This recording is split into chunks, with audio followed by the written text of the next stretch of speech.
Sabemos que enero ha sido un mes intenso en materia económica y particularmente en lo que tiene que ver con lo legislativo. Me refiero, por ejemplo, a lo que ha hecho el gobierno con los proyectos que se han presentado en el marco de esta agenda de pacto fiscal o pacto por el crecimiento. Los proyectos que se presentaron a inicios de mes, como el de reforma al servicio de evaluación de impacto ambiental, también del de reforma a los permisos sectoriales. Hace pocos días también conocimos los ejes de lo que será el proyecto de cumplimiento tributario y desde el Congreso otros proyectos que se están tramitando, que están avanzando y cumpliendo hitos, como fue, por ejemplo, ayer lo que ocurrió con la reforma de pensiones. Bueno, queremos hablar de estos temas con uno de los hombres que ha estado directamente involucrado en todos ellos, dirigiendo alguno de ellos. Me refiero al jefe del equipo económico del gobierno, al ministro de Hacienda, Mario Marcial, a quien ustedes ya están viendo en pantalla. Ministro, muchas gracias por acompañarnos a esta hora de la tarde. Me imagino que una semana intensa, pero con buenas sensaciones luego de este hito que ocurrió ayer en el Congreso. Sí, buenas tardes, Orlando. Efectivamente, bueno, ayer tuvimos un día muy activo en el Congreso, muy intenso porque fue, ¿cierto?, un momento de votación, de definiciones sobre un proyecto tan importante como la reforma previsional, pero que además, ¿cierto?, han sido precedidos de varios otros hitos legislativos como los que usted citaba, y que lo que buscan o lo que muestran es que el gobierno, cuando se planteó el pacto fiscal, lo hacía con plena responsabilidad, con pleno compromiso para ir generando propuestas que nos ayuden a impulsar el crecimiento, mejorar el uso de los recursos públicos y también, por supuesto, generar recursos para financiar políticas sociales tan importantes como la reforma previsional. Quiero partir con eso brevemente, ministro. Ayer se mencionó que este proyecto que va a llegar al Senado es un cascarón. ¿Qué le parece a usted esa frase? Me parece que no es representativa de lo que votó ayer la Cámara de Diputados. La Cámara de Diputados aprobó, por supuesto, la idea de legislar, la votación en general, y por otro lado, de 21 temas que estaban contenidos en el proyecto de reforma previsional, aprobó 19. Uno lo aprobó parcialmente y otro quedó excluido. Por supuesto, ese que quedó excluido, que se rechazó porque no alcanzó la votación, el quórum orgánico, o sea, el quórum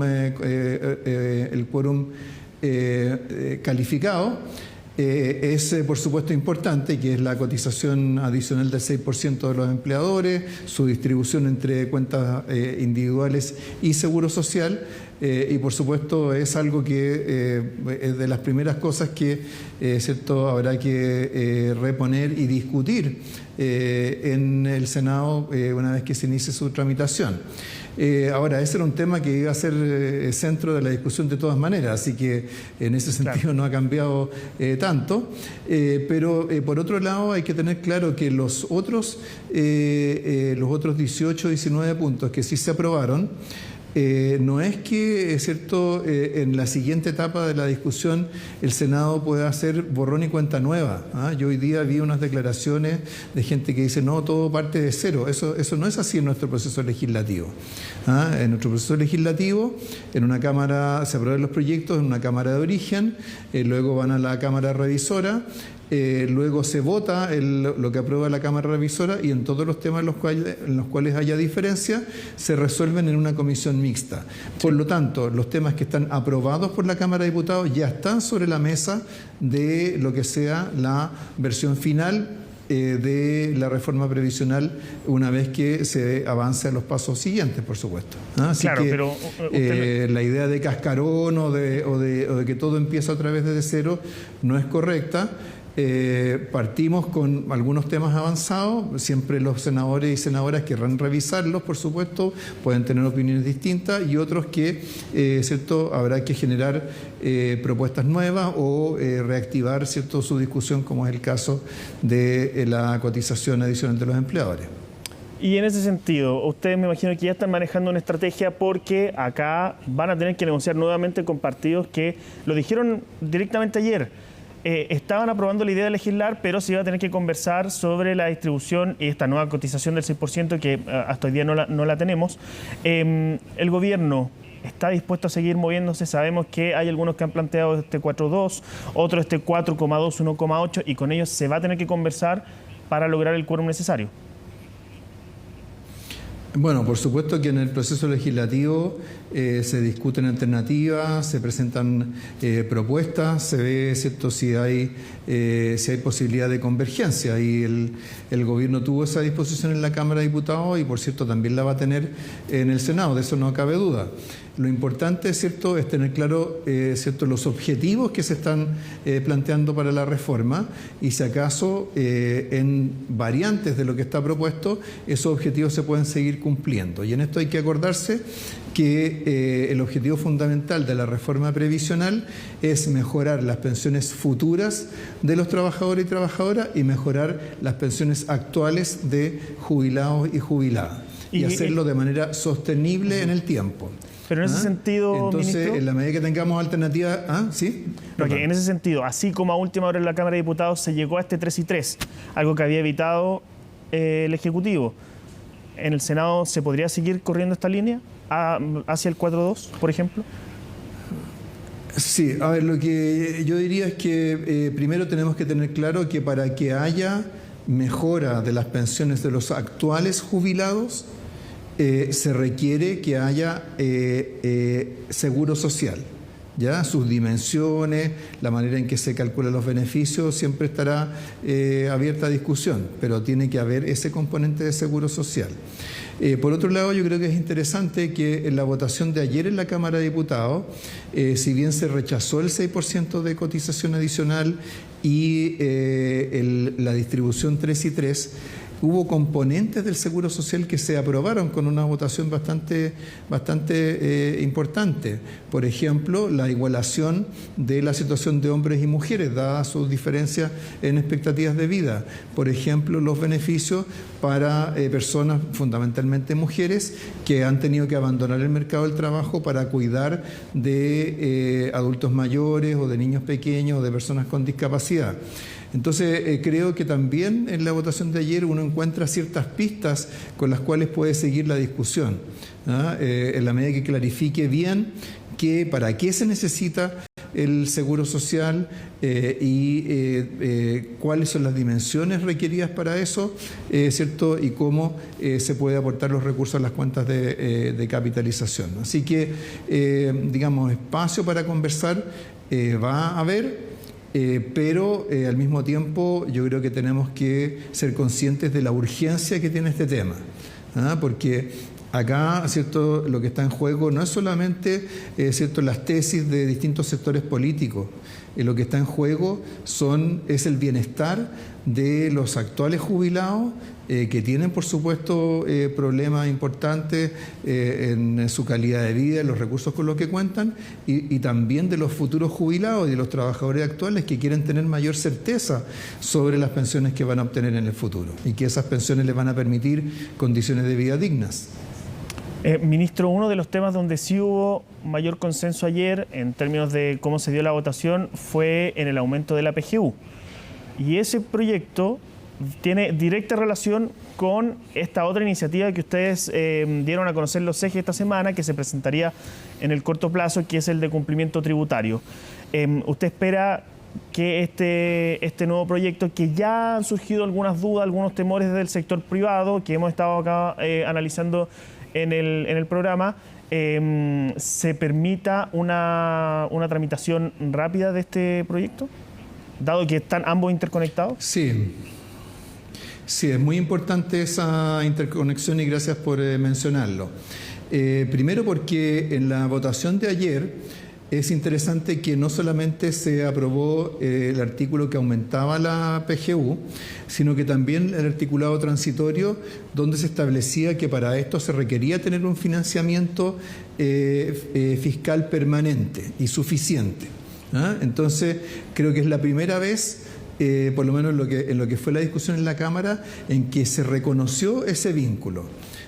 Y espero que eso en parte se deba a que el gobierno estuvo dispuesto a presentar sus propuestas en materia de cumplimiento tributario que materializan ese esfuerzo por generar recursos adicionales, en este caso sobre la base de las personas que no están cumpliendo con sus obligaciones tributarias, que evaden impuestos o aplican ciertos mecanismos agresivos de planificación tributaria. Así que creo que ese es un vínculo muy relevante y que nos va a servir para avanzar en la discusión de la reforma tributaria y en la discusión del proyecto de cumplimiento tributario también. Ministro, ¿y qué le parecen estas dudas que han surgido sobre algunas de las medidas? Por ejemplo, el tema de la flexibilización del secreto bancario, también lo que se ha hablado del denunciante anónimo. El presidente de la CPC habló de un posible mercado de denuncias falsas que se podría generar con esta medida. ¿Qué le parece esos resquemores que ha generado este proyecto? Mire, es natural que frente a un proyecto haya dudas, haya opiniones. Uno no espera, ¿cierto?, que las cosas sean siempre consensuales. Está una sociedad democrática, ¿cierto?, en la cual hay una sociedad diversa en la cual hay distintas visiones. Pero la verdad es que algunas de estas expresiones a uno le sorprenden un poco, porque hoy día denunciante anónimo para otros temas, por ejemplo en materia de libre competencia, existen. Y gracias a la existencia de ese mecanismo de denuncias anónimas o de cooperación eficaz es que se han detectado las grandes acciones a través de las cuales hay empresas que se han puesto de acuerdo para abusar de los consumidores. Entonces, no veo por qué un mecanismo que ha probado ser eficaz para detectar conductas que los propios empresarios, las propias organizaciones empresariales han condenado, ¿por qué no podrían ser aplicables en materia tributaria? ¿Y por qué sería en el caso tributario que se generaría un mercado de denuncias falsas? Yo invito a los dirigentes empresariales a que lean el documento. Nosotros entregamos un documento de más de 100 páginas que describe esta iniciativa. Sí. Ahí se señala claramente que hay sanciones para quienes hagan denuncias falsas. Y por lo tanto existen los mecanismos de compensación y de disuasión a quienes quieran tener un comportamiento de estas características. Así que yo creo que es bueno moderar el lenguaje. Creo que llevamos mucho tiempo de crispación en la política pública a través de un lenguaje muy incendiario para referirse a temas que son legítimos de política pública.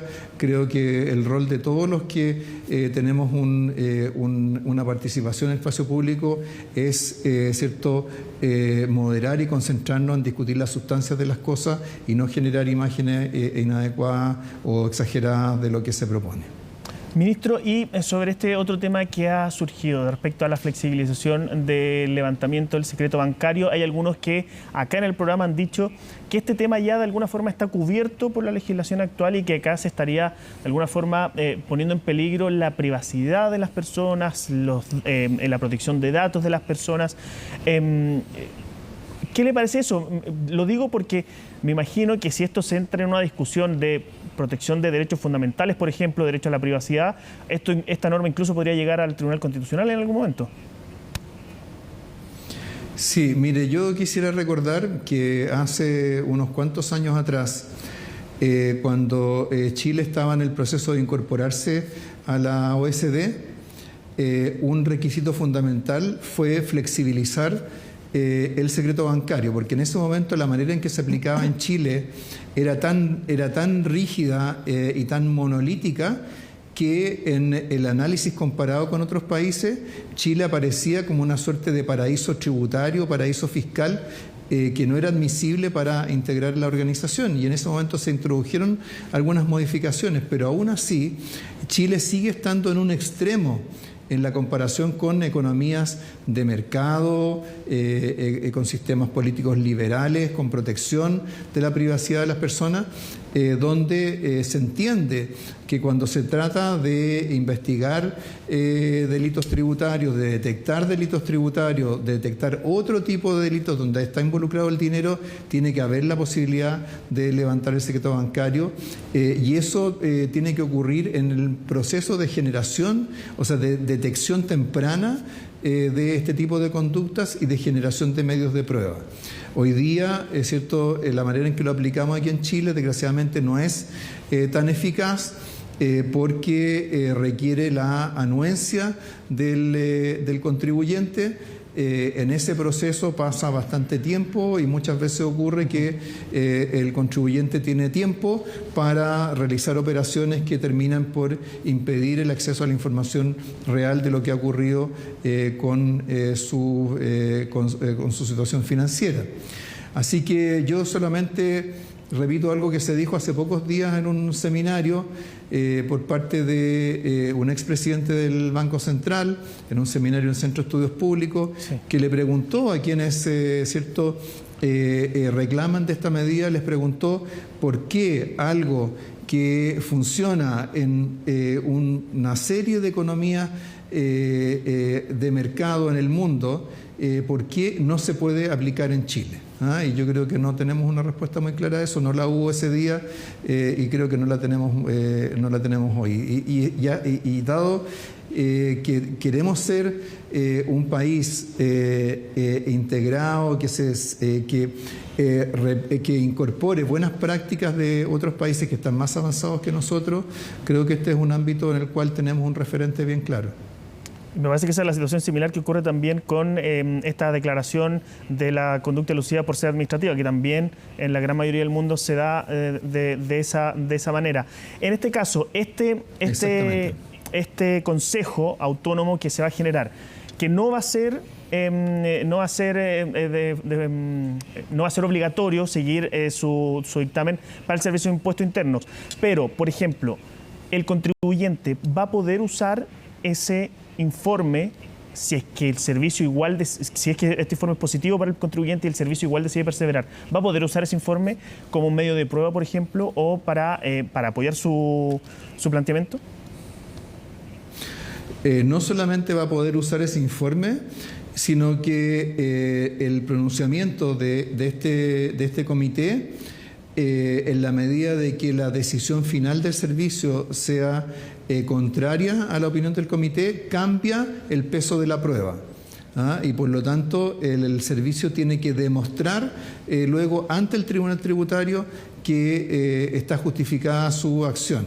Así que incluso va más allá de lo que usted señalaba. Y esto no es que lo hayamos inventado nosotros, lo tomamos de cómo funciona este sistema en el caso del Reino Unido y algunos otros países desarrollados.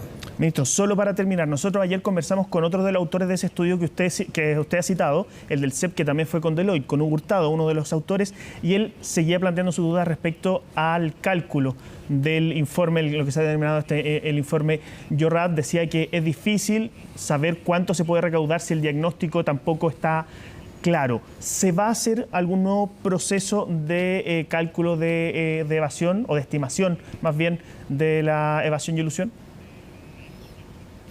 Bueno, usted lo ha dicho bien. La brecha de cumplimiento tributario es algo que no se mide directamente, sino que se estima. Y se estima a través de procedimientos indirectos, que significa calcular una recaudación teórica para compararlo con la recaudación efectiva. ¿Ya? En esto, para algunos tipos de impuestos, eso está un poco más estandarizado, que es el caso del IVA. Para otros impuestos, cierto, es más difícil, como es el caso del impuesto a la renta corporativa. Entonces acá no vamos a encontrarnos en una situación en la cual, así como se mide el IPC o se mide el PIB, vamos a encontrar una medida de incumplimiento tributario. Siempre va a ser una estimación. Y por lo tanto, ¿cierto? Si condicionamos la discusión de un proyecto de cumplimiento tributario a que haya consenso respecto del cálculo de una brecha de cumplimiento, no vamos a tener nunca ese proyecto. Entonces acá lo que tenemos que evaluar no es solamente, ¿cierto?, si encontramos que es muy grande o muy chica la brecha de cumplimiento, sino que tenemos que discutir las medidas que están propuestas en el mismo proyecto. Y yo creo que todas ellas son bastante razonables, algunas de ellas incluso las discutimos en el proyecto de reforma tributaria con votaciones favorables de la oposición. Así que lo que tenemos que hacer ahora es concentrarnos en la propuesta y trabajemos en la propuesta, porque sí, como usted lo señalaba muy correctamente, esta es la fuente de financiamiento que vamos a tener para el incremento de la pensión garantizada universal, para la reforma previsional y para inversión en seguridad ciudadana. No vamos a querer demorar todo ese proceso solo porque hay alguien que le queda alguna duda sobre la estimación de una brecha de cumplimiento tributario. Sí, por supuesto, ministro, y a nosotros nos encantaría seguir conversando mucho más sobre esto, pero sabemos que usted tiene varias otras actividades, sigue con sus actividades, así que le damos las gracias por acompañarnos en esta hora de la tarde acá en Agenda Económica. Muchas gracias a ustedes y muy buenas tardes a los y las televidentes que están siguiendo este programa. Nos vemos. Bueno, hasta acá llega el primer bloque de Agenda Económica. Nos vamos a una breve pausa y ya volvemos con más información.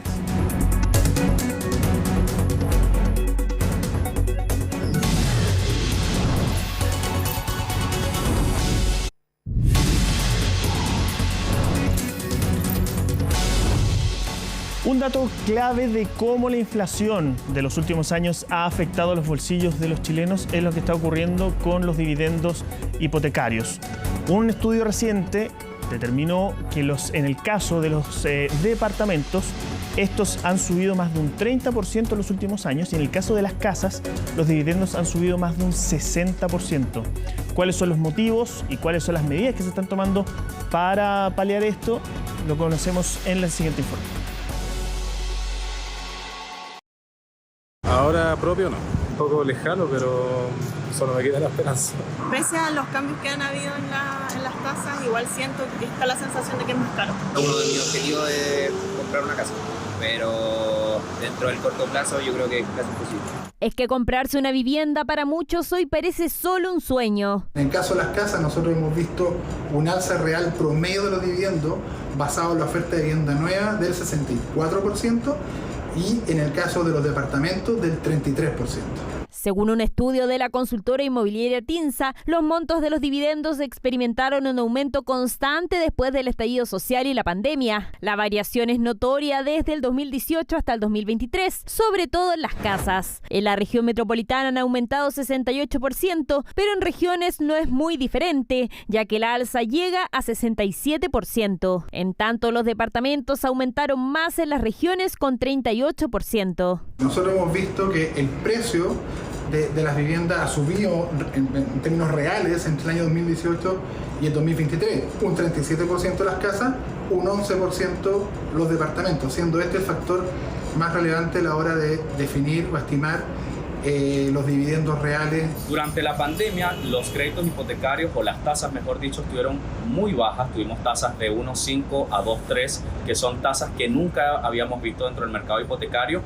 Y el chileno o el mercado chileno se acostumbró a estas tasas durante los últimos 3 años. El incremento de los precios y las subidas de las tasas de interés de los créditos hipotecarios encarecieron los dividendos. Hoy la media de las casas es de 4.682 UF. Puerto Varas acumula la mayor alza en los últimos 5 años, con incremento de 283%. En departamentos está Talcahuano, en la región del Biobío, con 85%. Pero ¿cuáles son las comunas que presentan mayor oportunidades? Una de las comunas más accesibles a que las personas puedan querer adquirir buenos precios y buenas condiciones hipotecarias, tenemos San Miguel, Macul, La Florida, Ñuñoa, Providencia, y una de las regiones también donde tenemos un buen stock de propiedades y buenos precios, la quinta región también, Concón, Reñacas. Es que de a poco el mercado inmobiliario comenzaría a dar noticias positivas. La espera de la baja de la tasa de interés y la caída de la inflación mantiene optimistas a los nuevos proyectos inmobiliarios, quienes también flexibilizan y entregan sus propias ofertas. Tenemos una activación de tasa congelada que le permite a los clientes asegurar cuál va a ser el dividendo en los siguientes 2 años y más adelante ajustarse a las nuevas normas del mercado y con la portabilidad financiera negociar sus tasas. Le garantizamos al cliente el pago de su dividendo mes a mes. Si el departamento tiene vacancia, si el departamento hay que pagar gastos comunes porque no está arrendado, es un problema 100% de Norte Verde. El cliente recibe todos los meses un monto que está garantizado. Sin embargo, la precarización laboral hace difícil que los menores de 35 adquieran una vivienda. Hoy día es imposible pensar en comprar un departamento de 3 dormitorios, por ejemplo. Uno, porque no hay, o los que hay son imposibles de pensar. No por ahora, no es mi proyecto. Ha subido bastante. No, prefiero esperar y arrendar, seguir arrendando. El arriendo es cada vez más común en los jóvenes. Algunos la llaman la generación sin hogar, lo que según expertos podría comenzar a cambiar este 2024. La gran oferta de departamentos y casas nuevas no vendidas podrían traer una estandarización de las tasas, más la caída en la inflación podría significar la ansiada baja en los dividendos. Hasta acá llega esta edición de Jueves de Agenda Económica. Usted puede seguir, por supuesto, en compañía de CNN Chile porque ya viene CNN Prime.